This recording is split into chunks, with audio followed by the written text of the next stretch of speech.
Here's something no one ever tells you about the man who is confusing you right now. He's not cold because he doesn't feel anything. He's cold because he feels too much. And I know that sounds like exactly the kind of thing you want to believe, but can't quite let yourself. Because if it were true, why would he act like this? Why the silence? Why the hot and cold? Why do you leave every conversation either floating or completely shattered, with nothing in between? You've been turning this over in your mind for weeks, maybe months, and the longer it goes on, the more you start to wonder if you've been imagining the whole thing. You haven't. What you've been feeling, that pull between you, those flickers where everything feels completely real, and then he just retreats. That's not in your head, but you've been misreading it. And honestly, that's not your fault, because the way a man behaves when he's fighting genuine feelings looks almost identical to the way a man behaves when he doesn't care at all. Almost. There are differences, 5 of them, and once you learn to see them, you can't unsee them. You stop torturing yourself with the wrong interpretation. You stop walking away from something real because the surface of it scared you. You start reading what's actually happening beneath all that noise. That's what today is about. I'm going to walk you through the 5 hidden signals that surface when a man wants you deeply but hasn't figured out what to do with that yet. We'll go through what each signal looks like, why it happens, and what it actually means when you strip away everything he's trying to project. Stay with me through all 5, because the third one is the one that trips women up the most. It's the signal most often misread as disinterest or even disrespect, and if you've been on the receiving end of it, you know exactly how confusing it feels. But first, let's talk about the thing underneath all of this. The thing that actually explains why this pattern exists in the first place. Why does a man who genuinely wants someone act like he doesn't? The short answer is that real feelings don't feel like freedom to most men. They feel like exposure. Think about it from his side for a moment. He's going through his life, keeping things manageable, keeping things at a distance he can handle, and then you appear. And something shifts that he wasn't prepared for. He finds himself thinking about you when he's not around you. He notices things about you he hasn't noticed about other people. Conversations with you feel different. Being around you feels different. And none of that is something he planned for or asked for. And that's exactly what makes it frightening, because the more real the feeling becomes, the more at risk he is. If he lets himself fully acknowledge what he's feeling, if he actually allows himself to want you, you now have the power to devastate him. You could not feel the same way. You could leave. You could change your mind. And that kind of pain is not something most people walk toward willingly. So, what does he do instead? He manages it. He pulls back when things feel too real. He keeps a layer of distance between himself and what he's actually feeling. He tells himself, maybe it's nothing. Maybe it'll pass. Maybe he can keep it contained. But feelings don't disappear because you ignore them. They find other ways out. And those ways out, those involuntary moments where what he's actually feeling breaks through what he's trying to project. Those are the signals we're looking at today. Before we get into them, if any of this is already sounding familiar, hit that like button right now, because what I'm about to break down, especially in Signal 3, is going to change how you read this situation entirely. Signal 1. His attention moves in cycles, and those cycles are tied to moments of real connection. One day he's completely present. He's engaged. He's reaching out. The energy between you feels easy and warm, and like something that could become whatever it wants to be. He texts you things that aren't necessary, not logistics, not plans, just things that made him think of you. Conversations go longer than either of you intended. There's something in it, and then he vanishes. Not dramatically, not a confrontation, not an explanation, just the warmth goes somewhere. His texts shrink, his availability shrinks. He starts feeling like someone who barely knows you, and you're sitting there wondering what you did between yesterday and today to make everything go sideways. Here's what you need to know about that cycle. It is not random. Watch exactly when he pulls back, because it is almost never unprovoked. It just looks that way from the outside. Map it against what was happening between you just before. Did you have a conversation that went somewhere real? Was there a moment where both of you dropped the performance and it was just honest? Did he share something he doesn't usually share? Did he let himself enjoy being with you just a little too much? That's the trigger. The good moments are the trigger. And here's why that makes sense, even though it sounds backward. Every time something real happens between you, the feeling gets stronger and more undeniable. And every time the feeling gets stronger, the thing he's most afraid of, the potential loss of this, the potential pain, gets bigger too. So, he does what his instincts tell him to do. He creates distance before the distance gets created for him. He protects himself from the fall by stepping back from the edge first. But then, and this is what you need to watch for, he comes back. He always comes back, not immediately. But the silence doesn't hold, because what he's feeling doesn't disappear just because he puts space between. A few days in, he surfaces again. Sometimes with a reason, sometimes with nothing more than a casual message, as if the gap never happened. Sometimes with a joke designed to re-establish warmth without having to explain the cold. That return is everything. A man who genuinely didn't care about you would simply drift. The silence would extend into nothing, and there wouldn't be a return. The fact that there is one, the fact that he keeps coming back even after putting up the distance, that's the feeling pulling him back when his head is trying to hold him away. The cycle itself is the evidence. The more consistent it is, the more real what's underneath it is. And the more you understand what's driving it, the less power it has to send you spiraling every time it happens. Signal 2. His body keeps telling the truth, even when his words won't. Pay attention to his physical presence when you're in the same space. Not in an obvious way, in the quiet way. In the small, fast, almost invisible ways that happen before his conscious mind has a chance to catch up and correct. He positions himself close to you and then seems to catch himself and create a little more room. His hand reaches toward you, your arm, your shoulder, and then retreats, like the gesture slipped out before he meant it to. He faces you with his whole body, even when he's pretending to look somewhere else. These things happen fast, and they're easy to miss if you're not paying the right kind of attention. Notice his hands.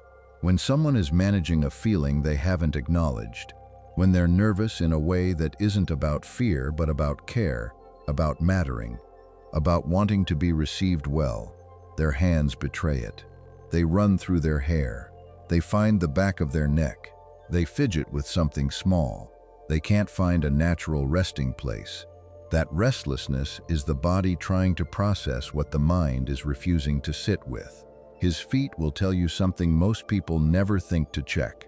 Where a person's feet are pointed is one of the most reliable indicators of where their actual attention is. He can be looking at his phone, mid-conversation with someone else across the room, visibly occupied. But if his feet are turned toward you, you are where his awareness is. The body gravitates toward what draws it, even when the mind is pretending to be elsewhere. Then there's mirroring. This is the one you can observe over time, and it's almost impossible to manufacture. When we are genuinely drawn to someone, our bodies begin to unconsciously sync with theirs. If you lean forward, he leans.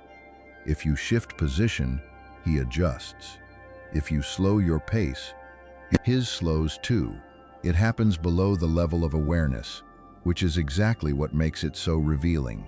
You can't fake what you don't know you're doing. And eye contact. Watch what happens just after a moment of it. Not just whether he holds it, but what happens the instant it breaks.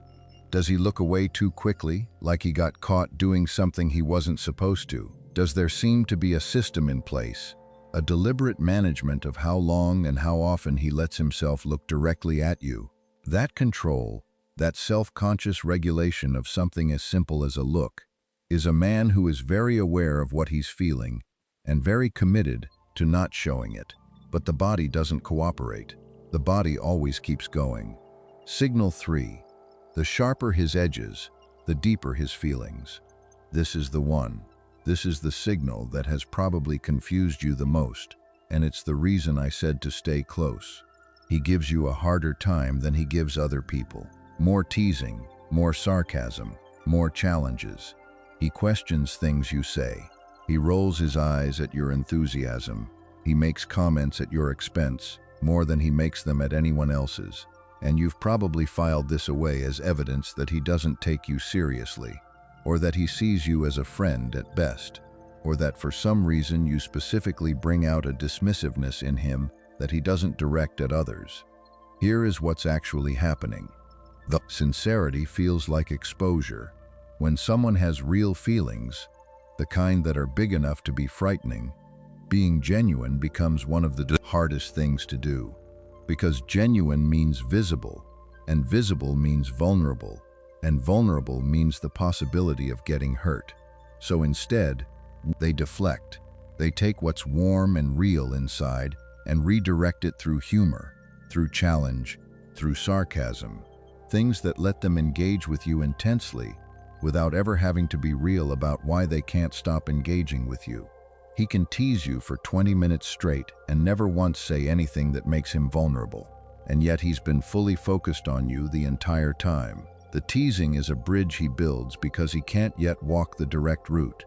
And here's what separates this from the kind of teasing that actually is dismissive. Watch his reaction to yours. Not what he says, his face, his eyes. Is he watching to see how you respond? Is there warmth underneath the challenge? When a joke goes slightly too far, and you can see him clock it, that pause, that micro-expression of concern, that's the feeling breaking through the armor. A person who doesn't care about you doesn't track whether you're okay. They don't notice if they went too far. The noticing is the caring. Also pay attention to what happens the moment the tone shifts.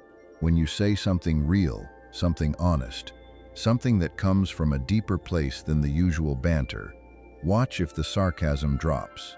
If just for a second, the sharpness goes somewhere, and something quieter takes its place. That quieter version is who he actually is. The edges are the protection around it. If he teases you more than he teases anyone else, you are not irrelevant to him. You are the one he most needs the armor around. Signal 4. He carries everything you've ever told him. This one is subtle. It doesn't make a sound. But once you start looking for it, it's everywhere. He remembers the things you said that you didn't think anyone was really listening to. Not the main points, the peripheral details. The thing you mentioned in passing about something that happened years ago. The name of a person who came up once in a story. The thing you said you wanted to do someday, that you don't even think about much. The reason you gave once for not liking something. The small timeline detail from a story you told 2 weeks ago. He has all of it, and he doesn't announce it. He doesn't make a performance of how well he was paying attention. He just references it, naturally, like it would be strange for him not to know. Here's what you need to understand about how memory works. The brain is not a recording device. It doesn't store everything.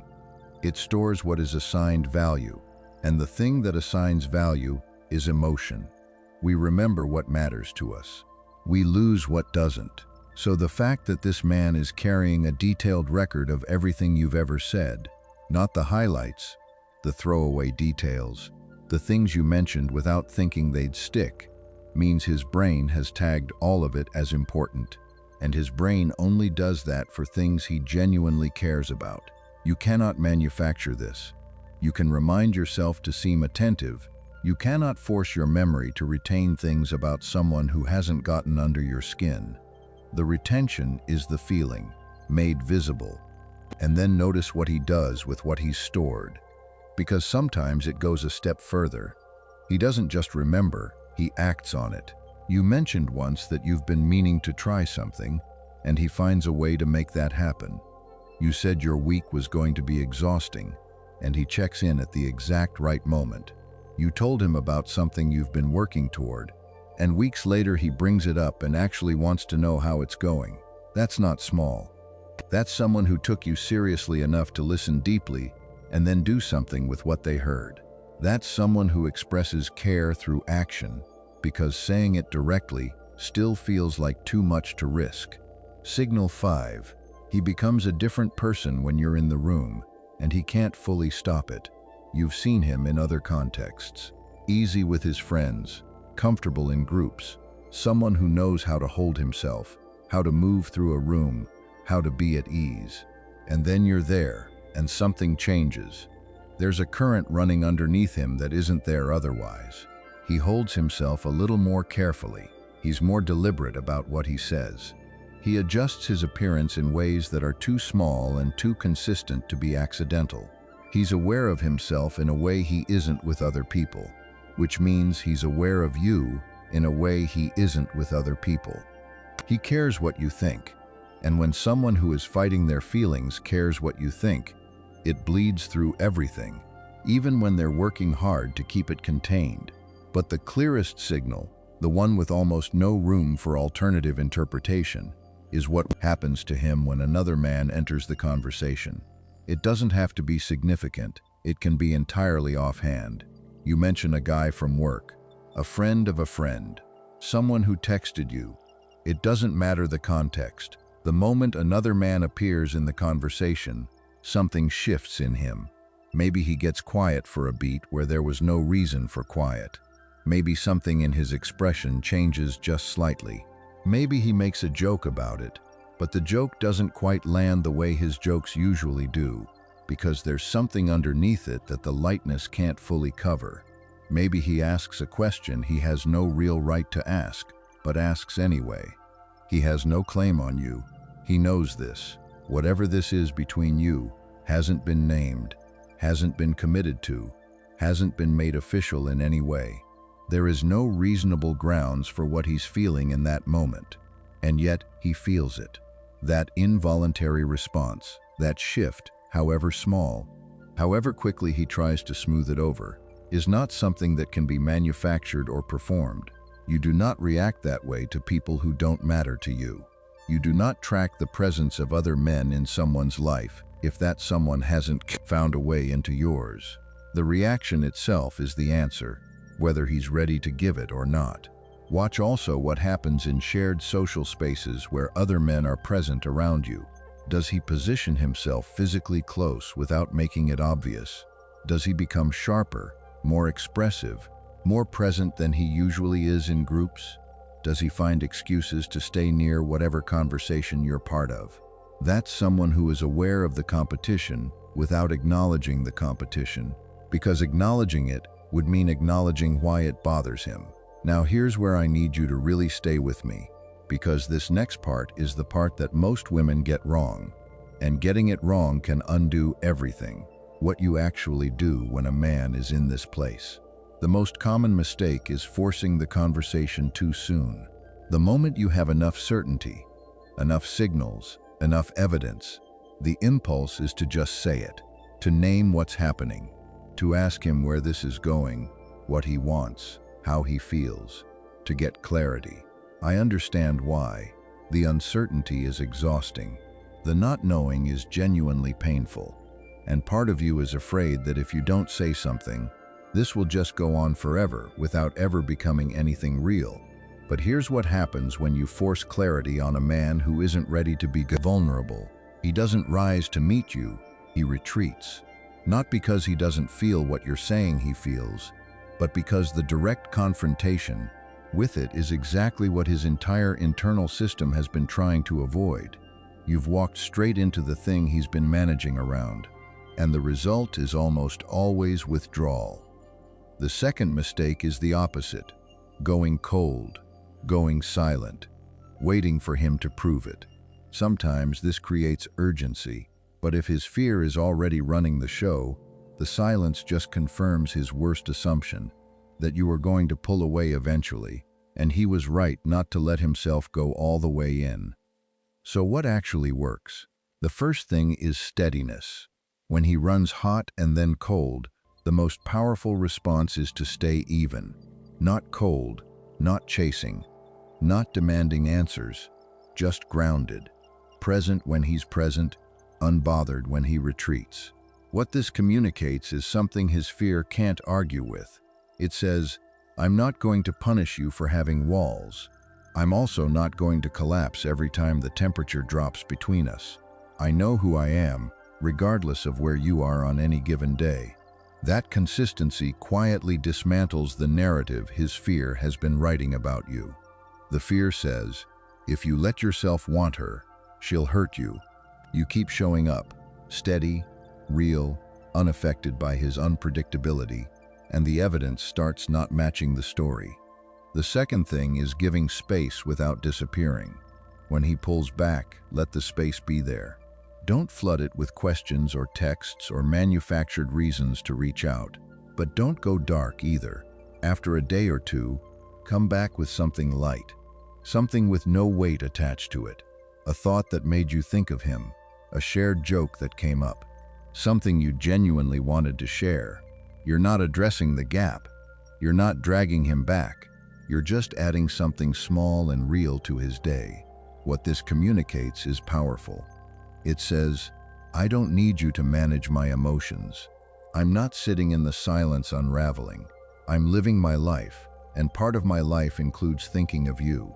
No agenda, no pressure, just presence. That's different from chasing. That's different from punishing silence.